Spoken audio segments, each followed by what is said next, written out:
Welcome to our strategic plan for Starbucks Corporation. This PowerPoint was created by Nazrin Kanlar, Annette Tennell, Ree Wonek, and myself, Diana Patterson. We chose to do our strategic plan on Starbucks because they are an American company that is widely known. Even if you don't drink coffee, you probably heard of them. Starbucks was founded in 1971 in Seattle, Washington by three friends, Jerry Baldwin, Zeb Siegel, and Gordon Balker. They all had a passion for fresh coffee. They started out selling fresh roasted gourmet coffee beans and brewing and roasting accessories. They were basically a wholesale company. In the beginning, they didn't sell espresso, but they did give out free samples of their brewed coffee beans so that people knew what they tasted like. The name Starbucks was chosen in honor of the coffee-loving first mate in Herman Melville's Moby Dick, and because they thought the name evoked the romance of the high seas and the seafaring tradition of the early coffee traders. In 1982, Howard Schultz joined as Director of Retail Operations and Marketing, and 2 years later, he convinced the founders of Starbucks to test the coffee house concepts in their downtown Seattle store. This was where the first Starbucks coffee latte was served. Though Starbucks strives to be an inviting neighborhood space, its global brand has over 29,000 stores in over 75 countries. They're an industry leader in coffee and coffee houses. They are not only an innovator in coffee, but take tremendous pride in their employees. They were first to offer full benefits to both full and part-time employees, as well as benefits to those in non-traditional relationships. They employ over 250,000 people worldwide. They try to have something on their menu for everyone, from kids to older adults. Their stores carry over 30 blends and single origin premium coffees. The blends are served in their espresso and frappuccinos, and they also offer non-coffee beverages, including teas, smoothies, refreshers. Among some of the food products they sell are baked items, sandwiches, yogurt, oatmeal, salads, and fresh fruit. And if you aren't interested in food or beverages, they also sell the brewing equipment, mugs, books, and other gift items.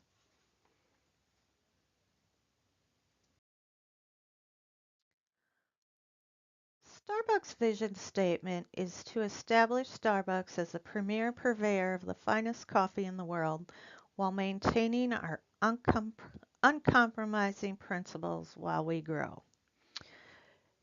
They aim to be a premier purveyor, which means that Starbucks Coffee wants to achieve leadership in providing its products, especially coffee of the best quality.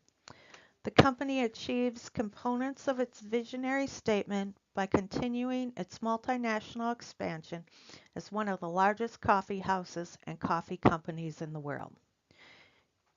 It is not yet clear if Starbucks effectively addresses the finest coffee in the world, but its critics and analysts point out that coffee from McDonald's or Dunkin' Donuts may be better in Starbucks in some aspects. Their mission statement is to inspire and nurture the human spirit, one person, one cup, and one neighborhood at a time. This mission statement reflects what the company does to keep its business running. It is clear that the target consumers are given emphasis in the corporate mission. The following components of Starbucks' corporate mission statement include strategic management and growing the business.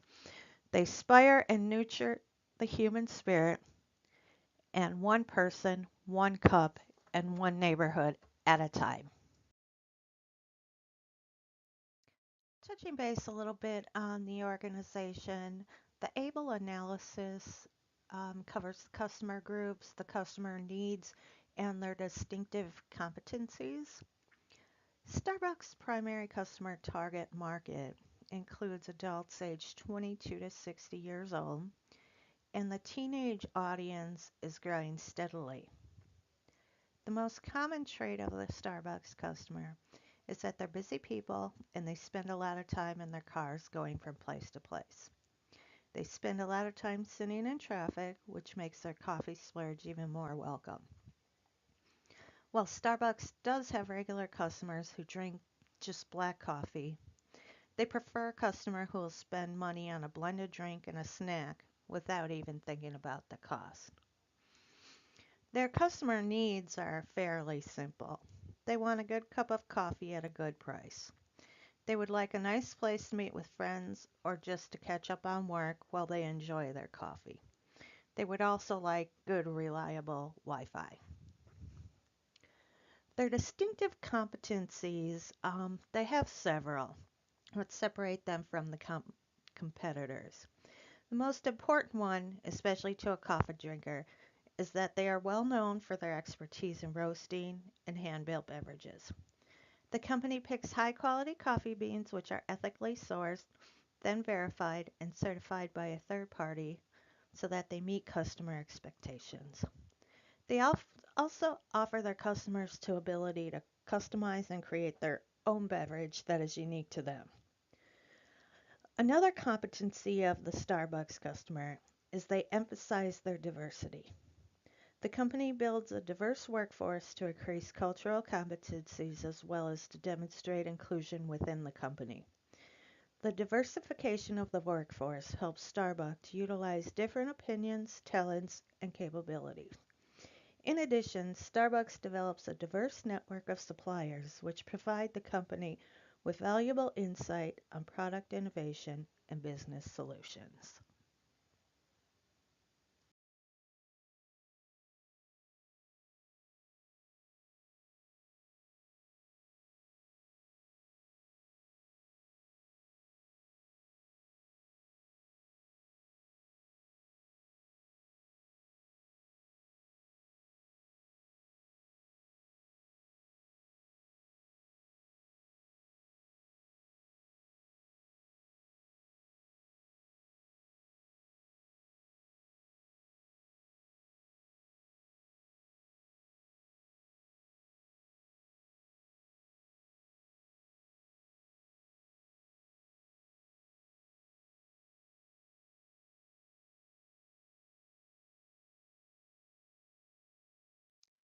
This is SWOT analysis for Starbucks. This covers their strengths, their opportunities, their weakness, and their threats. Starbucks is a very strong brand name. This comes from the fact that they operate over 29,000 stores in over 75 countries. When you hear the name Starbucks, most people automatically associate it with coffee. While I realize not everybody drinks coffee, they do offer other beverages and food items, and for this reason, they continually add to their menu. They also pride themselves in the benefits they offer to their partners. Partners is what they call their employees. They do this to try and retain quality help. They give their partners Spotify premium memberships for free, a free pound of coffee, a K-Cup box, or tea every week. They offer a 401k plan with a 5% match and 10% education reimbursement, and you only have to be a part-time partner. They were also listed on the 2018 Forbes Best Places to Work report. Opportunities for Starbucks out there. They're on track to open 12,000 new stores globally. Of these 12,000 stores, they plan to open 5,000 in China and 3,400 in the US. The expected time frame for these openings is 2021. Creating coffee trucks would also be another opportunity for Starbucks. They could go directly to the customer instead of the customer coming to them. If they were to provide coffee trucks in more populated cities like Chicago and New York, or even Milwaukee, people would definitely frequent their business. They're also on course to offer greener and more environmentally friendly products. They encourage customers to reuse cups, and they are choosing greener energy options and working to make all their stores LEED stores. While Starbucks may be a very strong and well known company, they also have their weaknesses, and some come directly from the partners they employ. This was the case when store employees called the police and had two black men arrested for sitting in their store. The employees misread the situation and overreacted, causing a huge black mark on the Starbucks name, and people protested the company. Starbucks responded in a very professional and productive way by closing all of the U.S. stores to teach their employees about racial bias.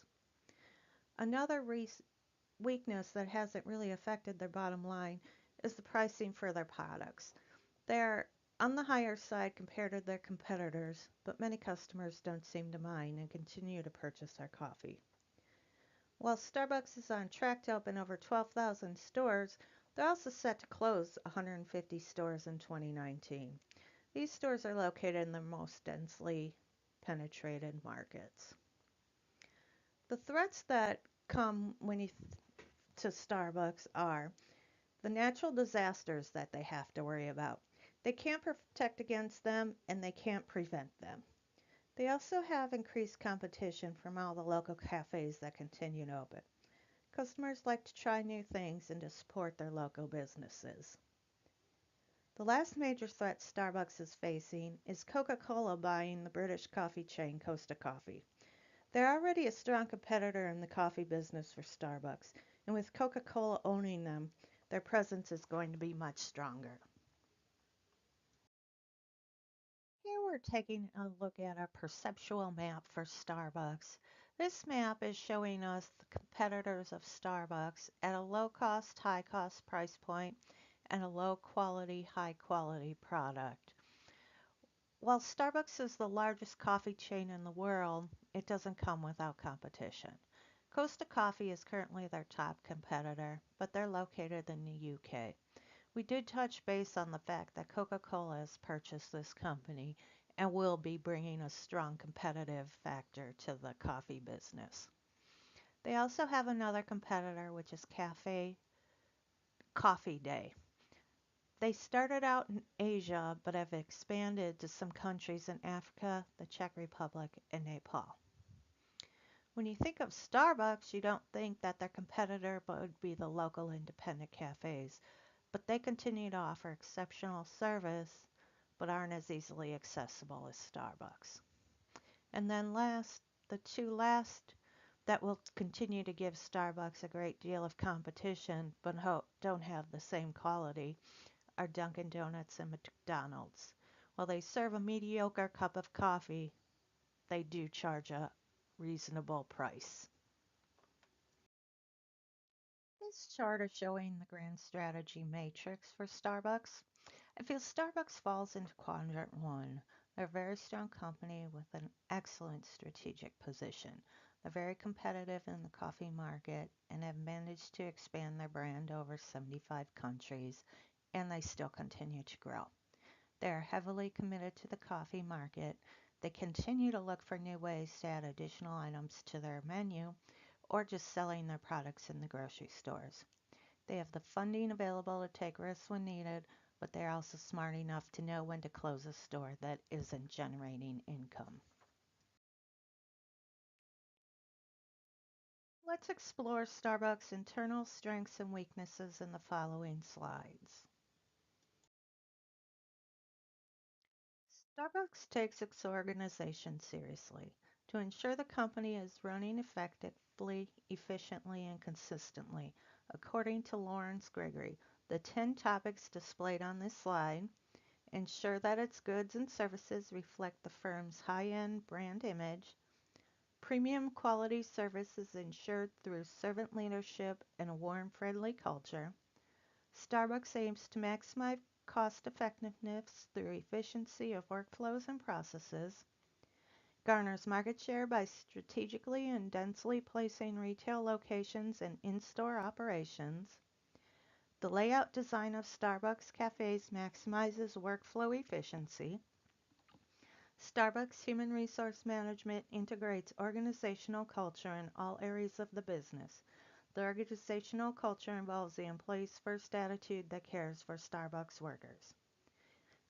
The company's strategy for its supply chain involves diversification of suppliers to ensure stability of supply. At the cafe's inventory management involves office automation and manual monitoring. Starbucks uses a combination of automated and manual scheduling tools, but strives to provide a flexible work environment for all employees. And Starbucks maintains its physical assets through dedicated teams of employees trained for maintaining facilities and equipment, as well as third parties that offer.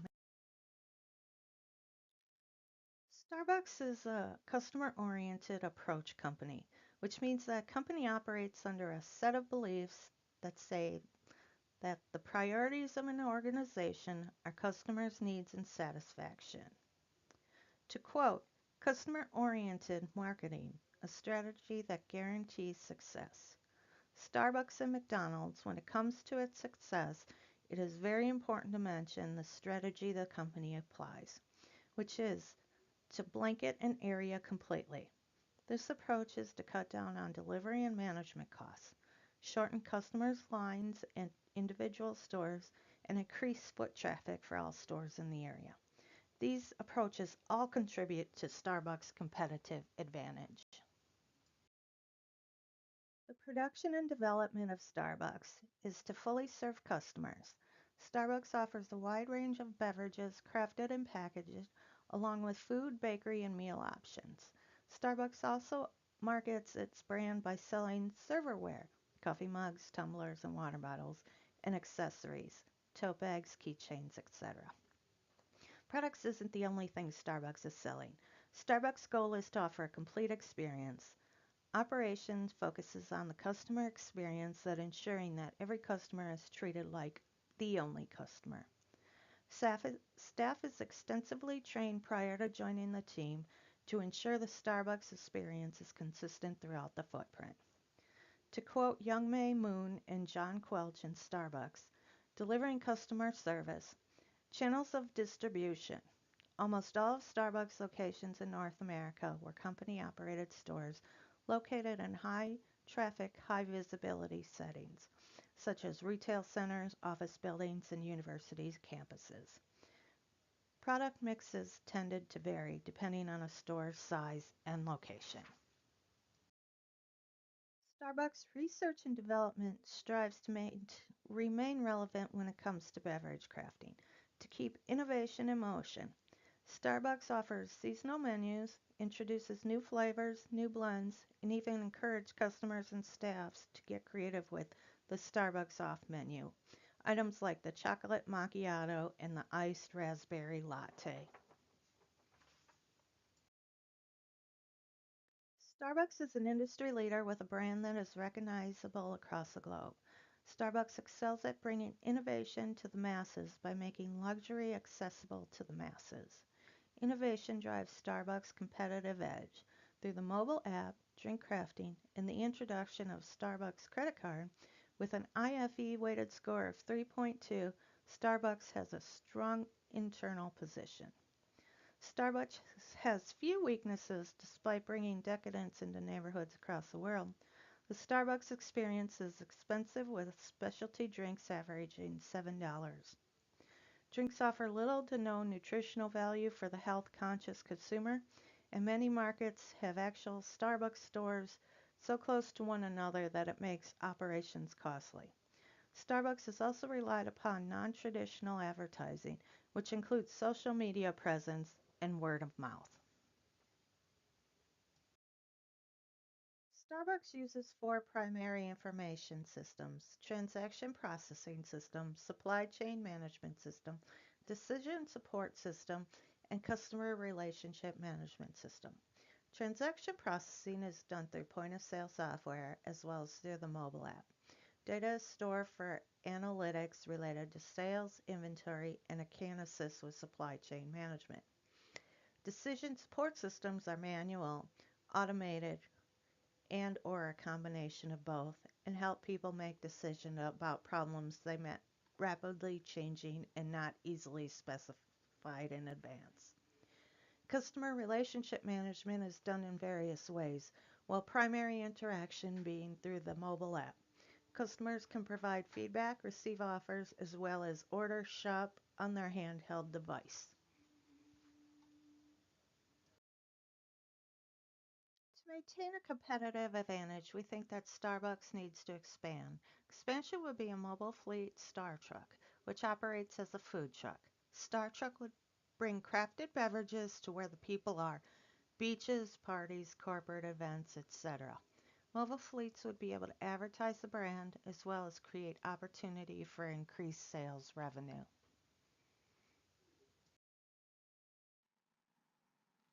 So the external forces that we had talked about before are the economic, social, political, technological, competition, EFEM, and CPM.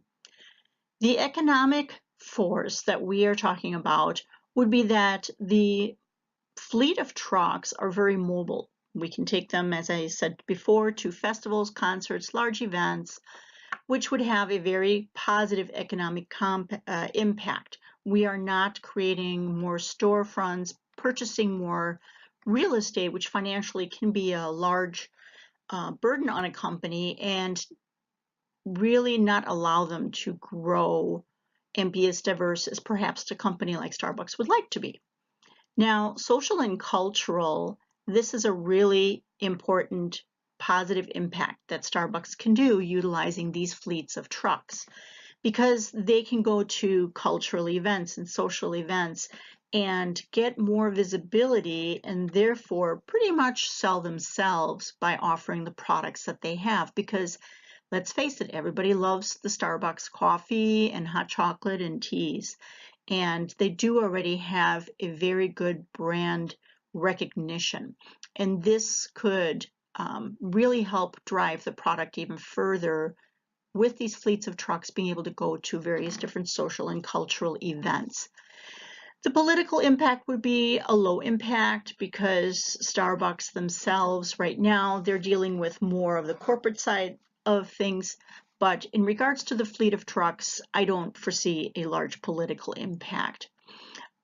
Technological, the fleet of trucks can be very, I guess, set up with technology or Wi-Fi, which would allow customers, once the truck is in their location, to place orders online, and then once they get to the food truck or the Starbucks drink truck, they would be able to pick up their orders. So technology will play a major part in these fleets of trucks, where customers can still utilize the technology that they so enjoy to still pick up their orders very rapidly.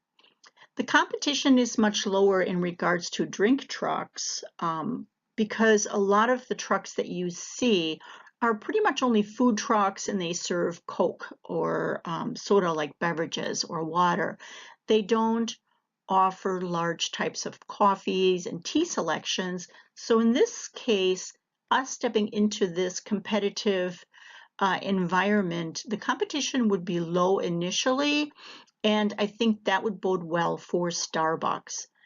For the EFM and the CPM, I'm going to have both Nazrin and Rianne make their comments in regards to those two external forces.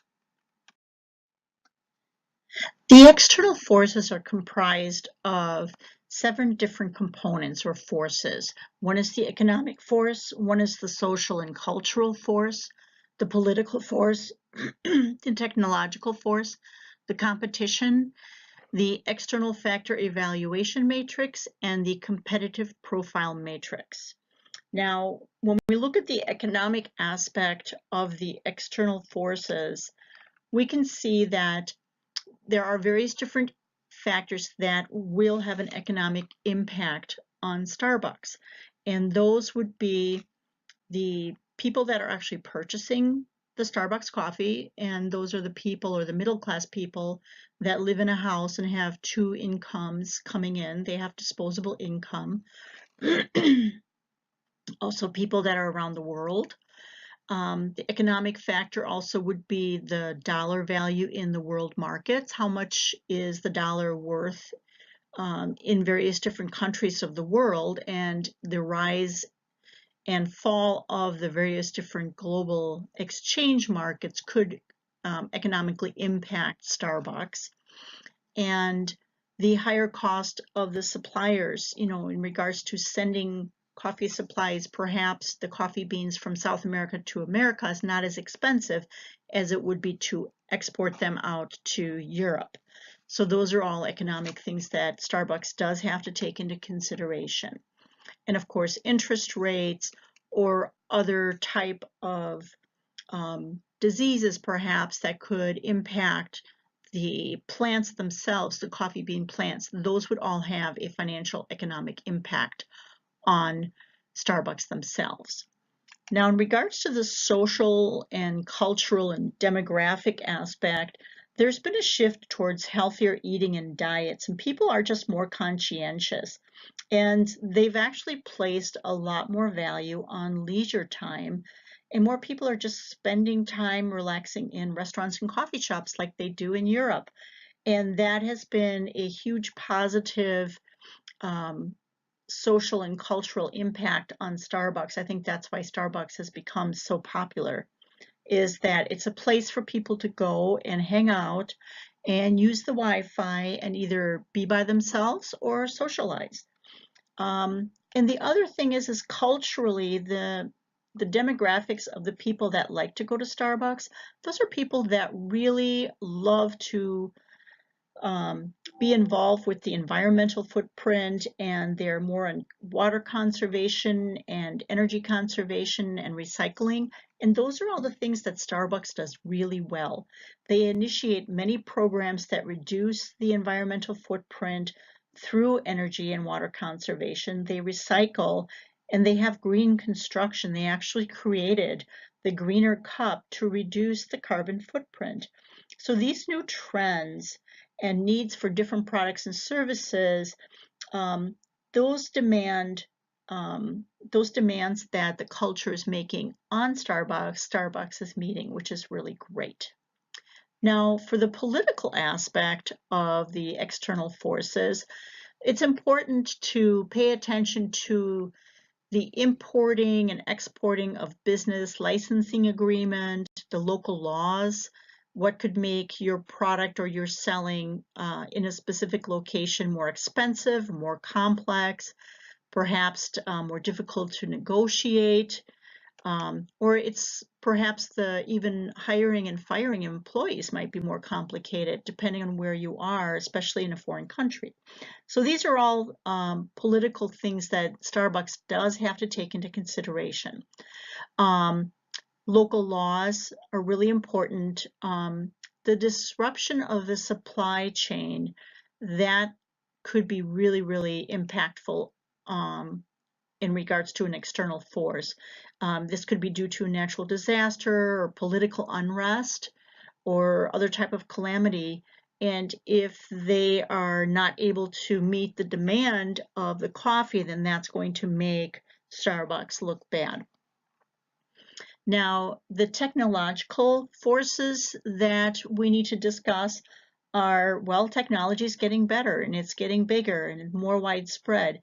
And Starbucks relies heavily on this information of technology systems across the operations. They use their mobile apps to have people come and order their coffees early, so when they show up at the store, the coffee's all ready for them and paid for.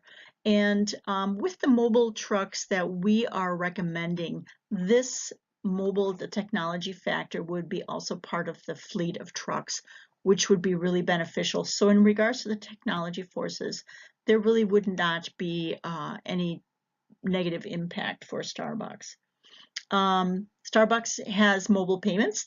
Their ordering app is about 11% of their sales, and people like to pay in advance.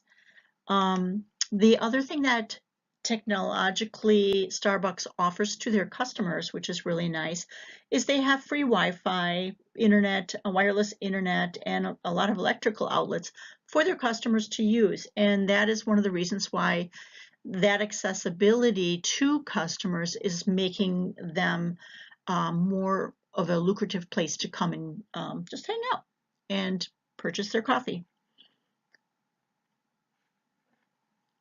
Now, the next piece is the competition. Now, the largest competitor of Starbucks is McDonald's.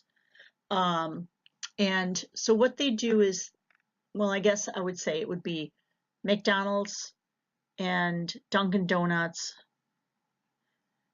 So what they have to do is we have to look at some of the competitive factors, where people like to go and why are they a competitive factor. So it's very simply stated, competitors couldn't match with Starbucks business model.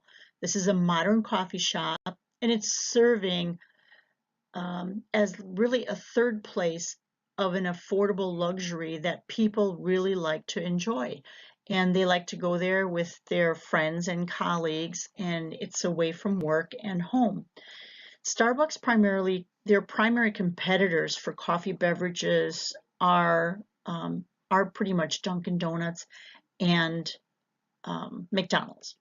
Now, Dunkin' Donut brands, they've updated and they tried to declare war against Starbucks when it launched its American Runs on Dunkin' campaign, while Starbucks has created an internationally ethic and upscale environment where Dunkin' Donuts is still really presented as an all-American brand. Now, if we look at the EFEM, the external force evaluation matrix. Overall, the external factors evaluation matrix show that there are some opportunities for Starbucks to take advantage of and reduce the threats of competitors and the suppliers. And we can do that by making the following adjustments. Starbucks has the opportunity to add more items to its to its lunch and dinner menus, and even add coffee for their kids. But what they don't have yet, which is one of the really important strategic aspects that we are trying to drive forward, is they don't have a fleet of trucks, and this could increase their availability and let them connect with more customers instead of the customers coming to the coffee shops. Starbucks can expand its delivery service and offer a lot more out of a truck mobile coffee fleet to various different areas in addition to the stores that they currently have. So that is something that we really feel that we can have a positive impact on that external factor evaluation. Now, the competitive profile matrix, this is also where our strategic plan of adding the fleet looks really good. So if we take a look at it, it's hard to compete with McDonald's, but Starbucks needs to have a good strategy plan. So Starbucks could add more food, but McDonald's doesn't have a fleet of trucks that they could go out, these mobile units that could provide customers with the food that they're, that the customers might need in various different locations. So Starbucks can find a way to reach the customers and expand their delivery service. And it can even offer more promotions to customers by having them come and visit Starbucks more often. All of the Starbucks competitors cannot offer the high quality of coffee that Starbucks is offering at this time. Even their generic coffee is using the highest quality of beans. Overall, McDonald's receives the highest CPN weighted score of 3.3, but Starbucks is right behind them at a 3.05 rating, where Dunkin' Donuts is much further on down the rating line at a 2.6. So it shows that McDonald's is currently the strongest competitor of Starbucks, but Starbucks is not that far behind them. And we strongly feel that with us offering this mobile unit that could go out into various different locations and reach more customers, that would make our CPM extremely high, and that would put us over what the McDonald's CPM currently is.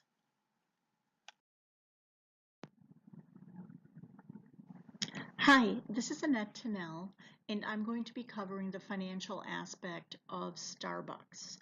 We're going to go over some balance sheet information, the income statements, cash flow history, EBIT, EPS, financial ratios and analysis, a very interesting graph that we found, and some projected financial data.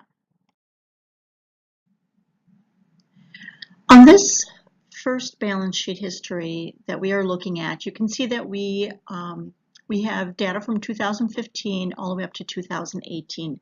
Starbucks uses a third quarter as a year end, so you won't see December to December. It'll be like September to October, things like that.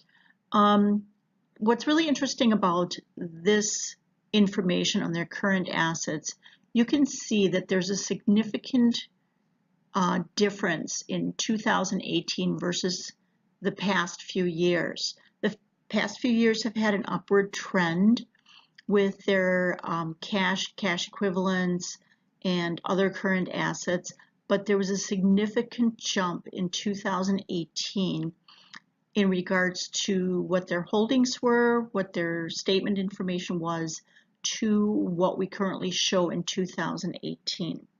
Some of those variables we'll be able to see as we're stepping through some of the data.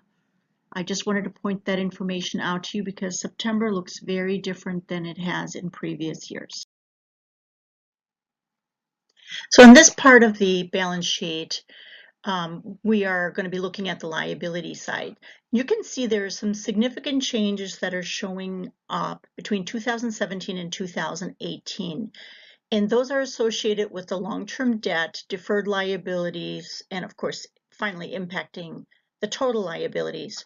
So in doing some research with the company, what I have found out is that they have decided to shift how they're actually getting money in to fund what they would like to do for the future. So at first they initially offered shares or sold stock, which means as the stock value increases, that liability the company has to pay back to the shareholder, including dividends, because they had agreed to pay dividends, which kept increasing. Well, now what they have decided to do is change, and they are purchasing back the shares that they have sold to customers, and between 2017 and 2018 they purchased back over 75% of the shares that they had originally sold.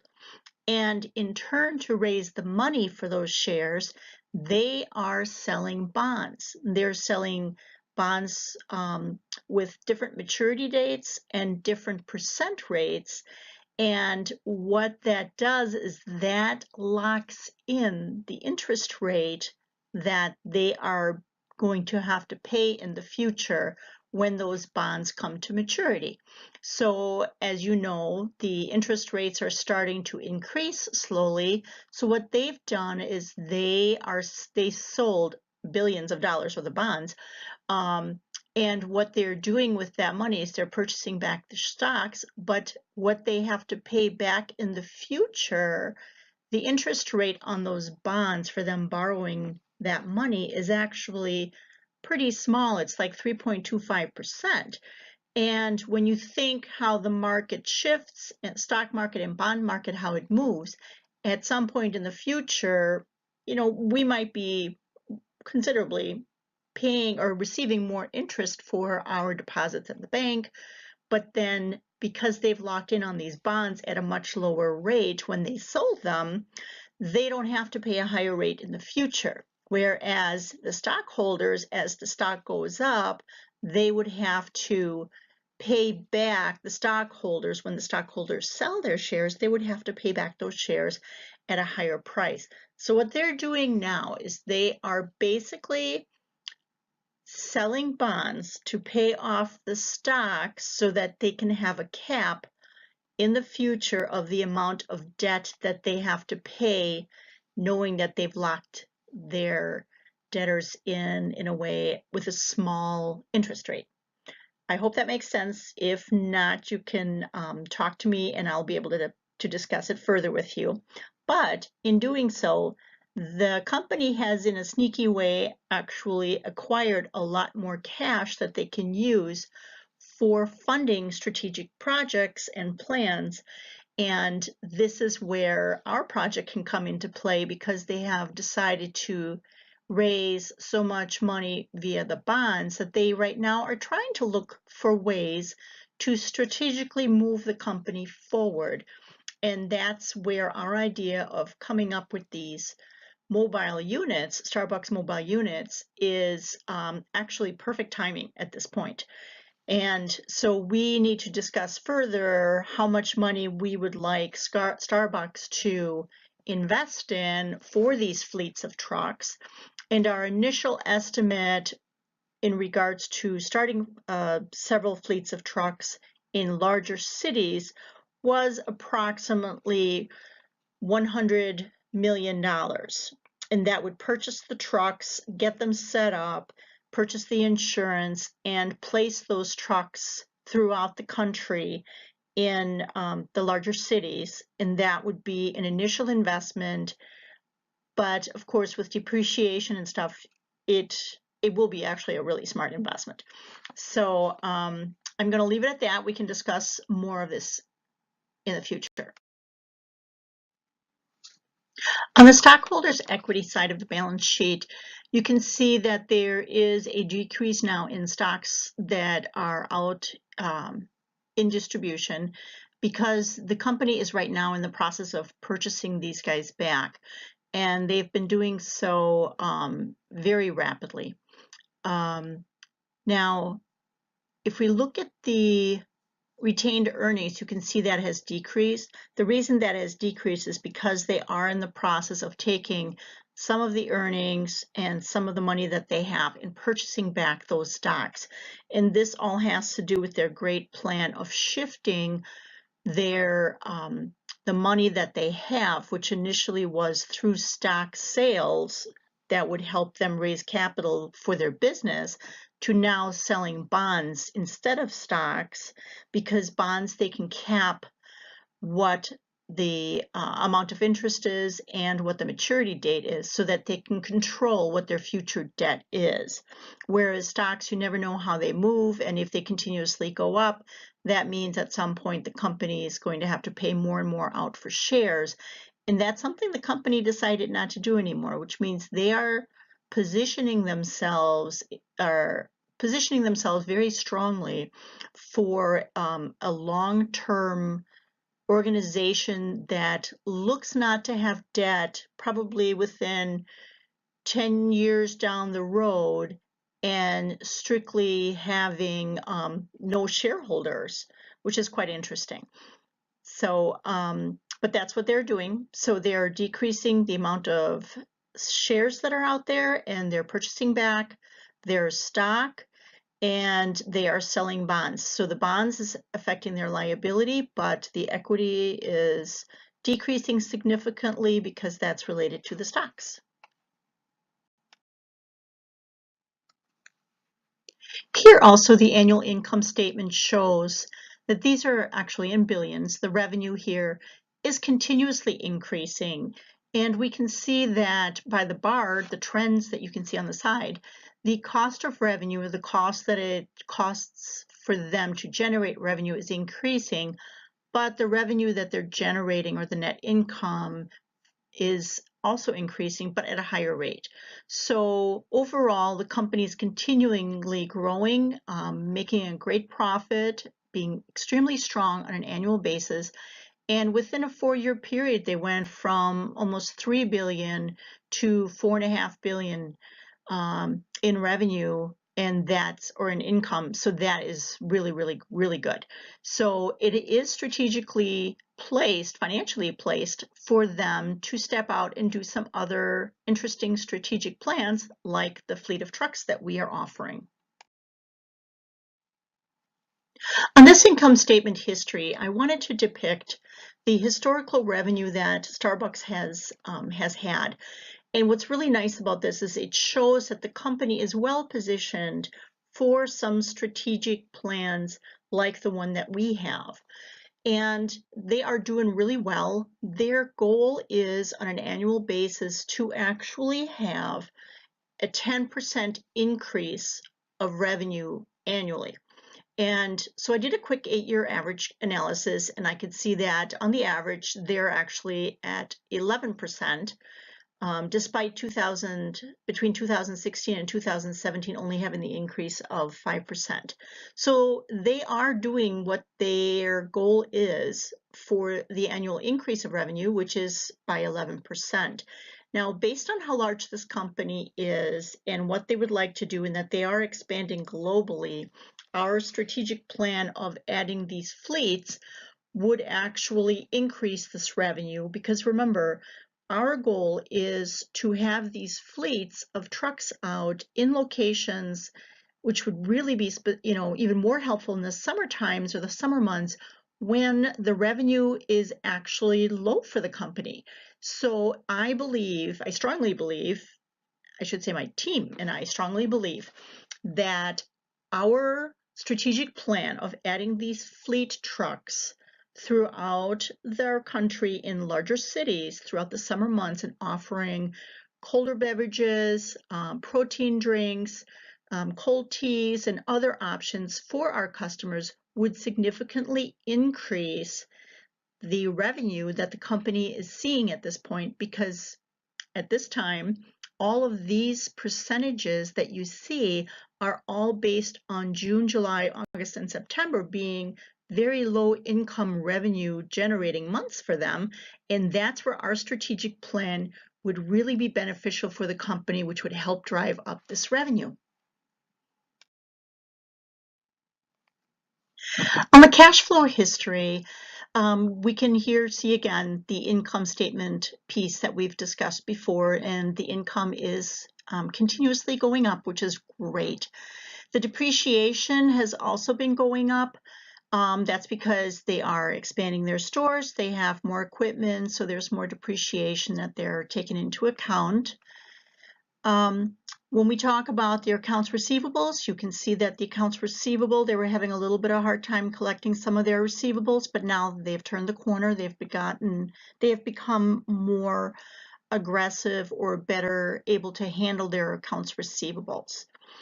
The other operating activities, you can see that amount increased, and that's because they're having to spend more money in regards to updating some of their equipment, and that's to be understood. I mean, that can fluctuate from year to year depending on how many stores they opened and how many pieces of equipment that they had purchased at the time, and if they're all having to be changed out at a specific time, then we can see that that is going to be impacted. The liabilities component, we've discussed before that they have increased their liabilities significantly, but that is because they have decided to purchase back their stocks, and they are selling bonds to raise money to do a lot of their strategic investments, both globally and in the United States. And now they have all of this money that they're raising. This liability is a long-term liability. It's a long-term debt, and these bonds will not be due probably for anywhere from 5 to 15, 20 years. And they're locked in at a rate. So this was actually a very smart strategic plan that the company had to raise capital by selling bonds, because they know what the ceiling is or what the cap is of their debt. Whereas stocks, again, they would have to continuously pay dividends, the stocks would go up, and then their liability towards the stockholders would increase. So they decided to shift their liability from their stockholders to selling bonds and having bondholders have a part of the company.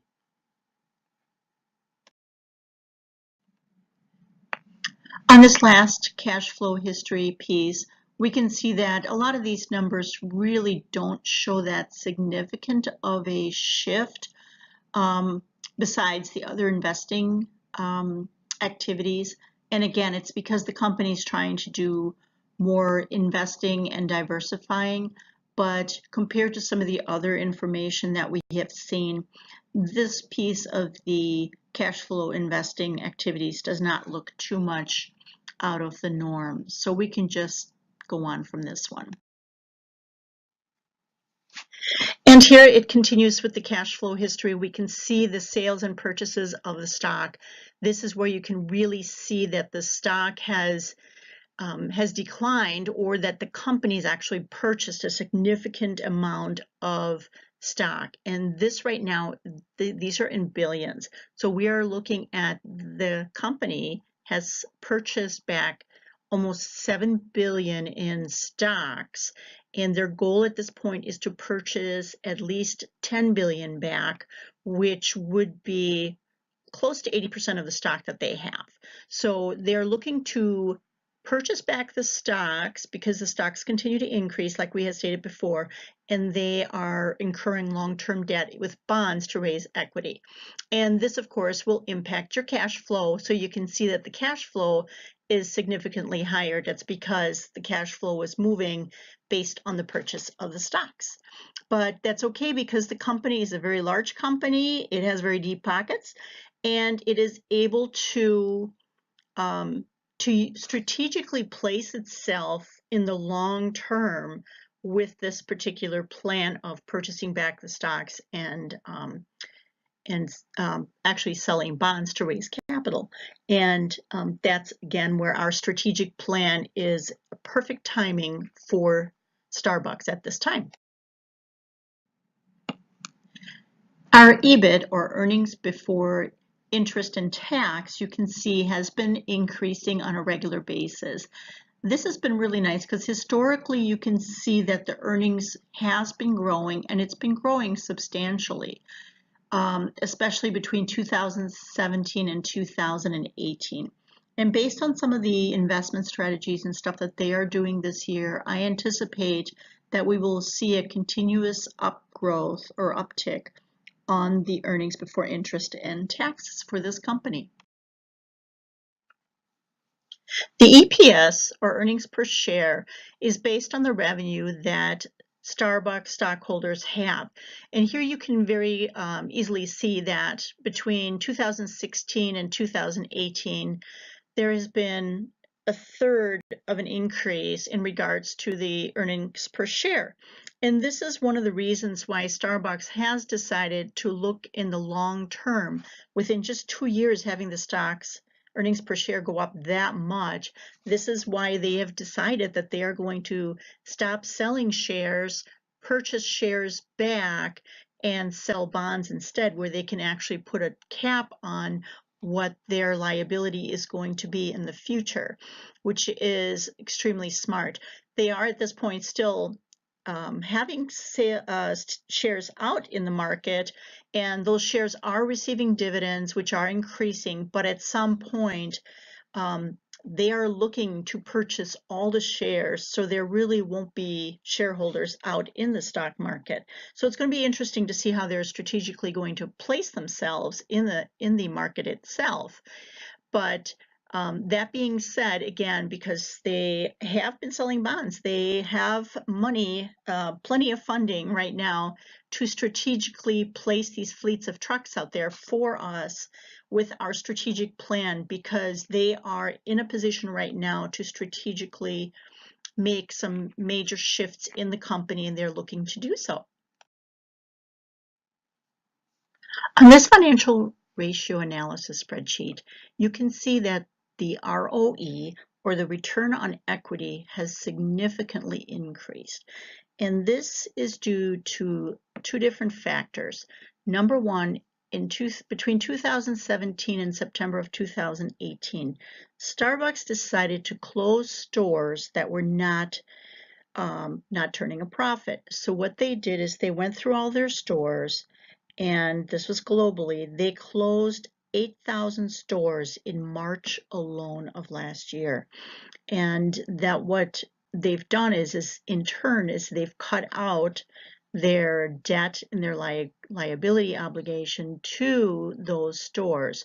So instead of them being a losing investment for them, they just decided to cut their losses and close those stores. 8,000 stores is a significant amount of stores, given that right now they have 23,571 stores globally. So that's basically a quarter of the stores that they decided to cut because they were not doing well or not turning a profit.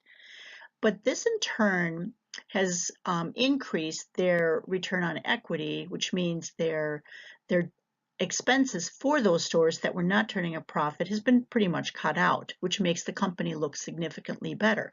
Again, because the number of stores they've cut. Now, what they've done also, which is nice, is they have the ability to give a certain amount of time for stores to become profitable, and if they don't, they have no problems shutting down the store or moving to a new location. With our strategic plan of investing in mobile units, the company doesn't have to invest in real estate.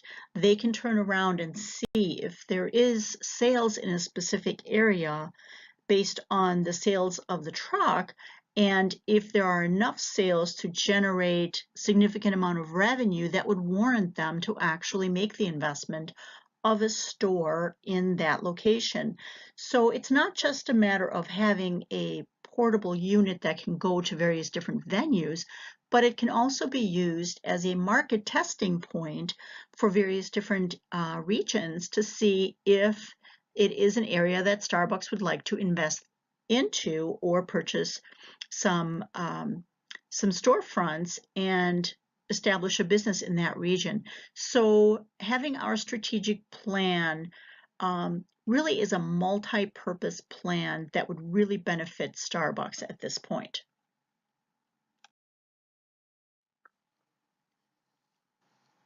On this financial ratio analysis, we can see that the times interest earned has decreased, but the long-term debt to equity has increased. But that is because the company is right now going through a strategic readjustment or realignment to better position themselves for future strategic plans and what they want to do. This is the perfect time for us to step in and pitch for those fleets of trucks, because Starbucks would be able to place those trucks in various different locations where they're thinking that they might be able to open a storefront, and they can test the market utilizing these trucks. In addition, that they would be able to utilize these trucks during summer months or various different times or various different events in order to raise more revenue. So this would offer Starbucks a second option versus just having to purchase real estate, open the stores, and see how they do in a specific location, and avoid them having to, like they did last year, close 8,000 stores that were just not generating revenue or were causing losses for the company. So making the investment for a fleet of trucks makes perfect sense for Starbucks at this time. On this financial analysis or financial ratio analysis, you can see that the inventory turnover has been increasing, and the fixed asset turnover has been decreasing. The company is doing much better with their asset turnover. They are much leaner and becoming more efficient. Now, the return on total assets, the ROA, you can see went up significantly. So what they've done is they turned around and they had quite a few stores, actually 8,000 or a little over 8,000. It was 8,150 that they closed in between 2017 and 2018. And what they did is when they obviously purchased those storefronts or that real estate at the time, it was worth a specific dollar amount, and then those values, those real estate investments, they've increased. But what they were able to do is sell that real estate, make money off of it, and make a profit off of it. In addition to that, they were able to mitigate also losses on those properties because they didn't keep the stores open in order for them to keep losing money. So what they did then is when they sold all those properties, they had a return on their assets or their investments at the time.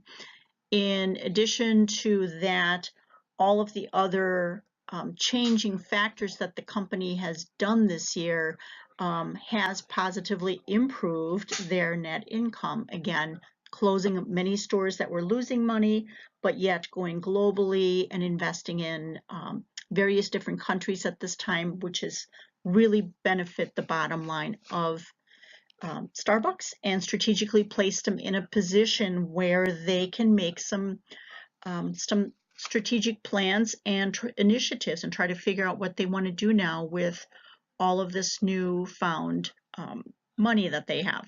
So again, this is one of the reasons why we strongly feel that this is the time for us to make our pitch for the fleet of trucks, because their net income has increased significantly and they have decreased their real estate assets that they had by closing stores that were not generating a profit. So now they're trying to figure out how can they move forward and place themselves in locations without having to purchase the real estate. And this is where our strategic plan perfectly aligns with what they need.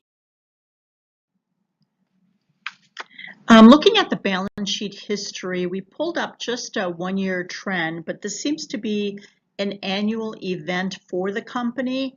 And this is kind of significant for us to look at when we're looking at how can we strategically position this company to do something more. And during the months of June through October, that's when the company has a significant decline in sales and the stocks drop, and there's a large trend, and that trend happens to be during the warmer months. So that's also when people are not looking to purchase hot beverages. So for us to come up with a strategic plan for Starbucks that could help boost this sector of the company would be a significant positive impact for the company, and that's something that we look forward to doing. What's really interesting too is that they've set their financial statements to end the end of September or beginning of October, and that is probably because they just want to get that little niche in there. But when things start getting colder out, you can see that's when they start their financial year. Their fiscal year starts on October the 1st. So that's pretty interesting. Reuters is one of the financial locations that I like to gather my data from because they have an amazing way to depict what's going on within a corporation's financial statement. And this is a really good example of that. So as I mentioned, in 2017 and 2018, between 2017 and 18, Starbucks decided to start selling off companies or branches that were not doing very well.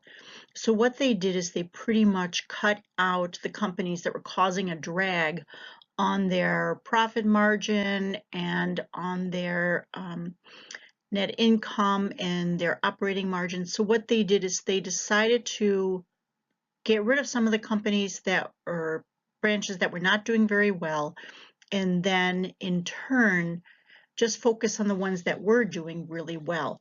So that shows up really nicely as a blip here on this graph, where you can see in 2018 their net margin actually went up because they had more margin or more money that they could actually use to invest in. But because of the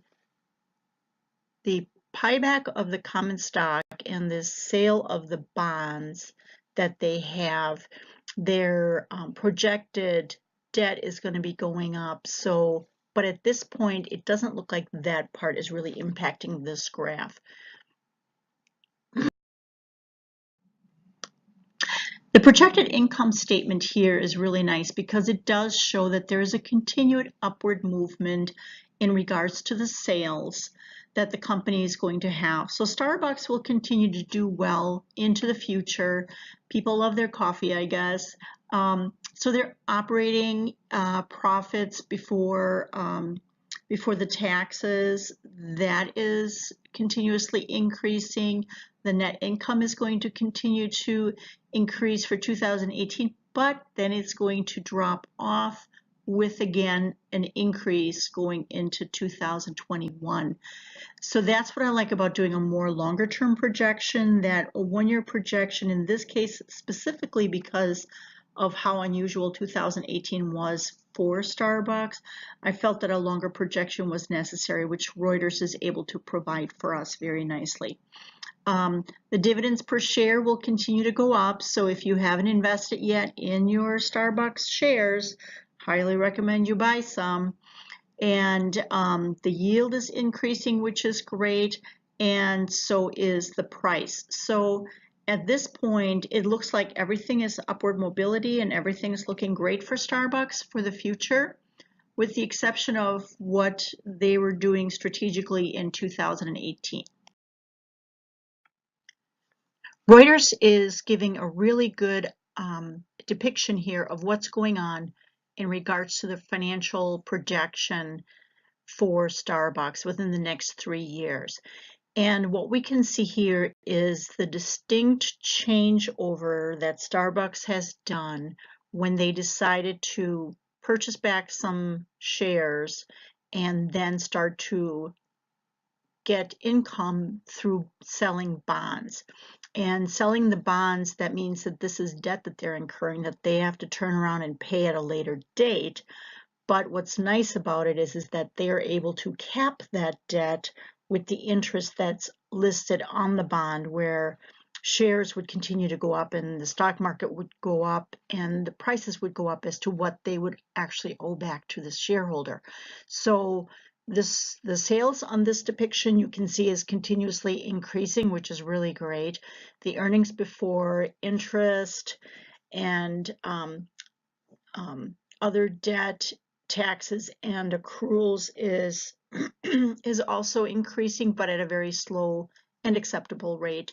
So overall, the company is strategically well placed, even with this graph, to step into the strategic changes and strategic planning implementations that we have for it at this time. On this projected balance sheet, this particular analysis is related to the book value per share and the cash flow per share. And remember, what they're doing is they're buying back the stock and decreasing the amount of stock that's actually going to be out there. So the book value per share is going to be decreasing, and so is the cash flow per share.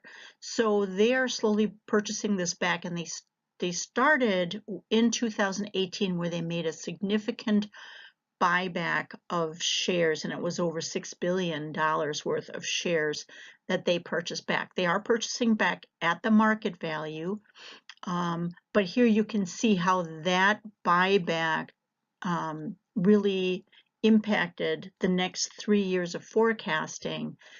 And this is because the company is shifting their strategic capital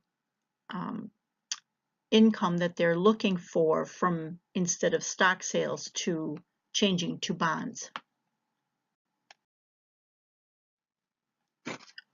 The earnings per share projected for the next 3 years is continuously going up. Now, this was done just prior to the forecasting in regards to the changeover that Starbucks is doing for purchasing more shares back and in turn offering bonds to raise capital. So what Reuters is doing here is they're saying that over the next 3 years or 4 years, that the dividends were projected to go up significantly. They're going to continue to go up, and your earnings per share is going to go up. So the company is going to be paying more money to the shareholders, and this is what they decided they're going to try to mitigate with purchasing back some of those shares, because the more shares they have out there, the higher dividends they have to pay out. So they are looking to cut that part of the expense that the company is currently incurring.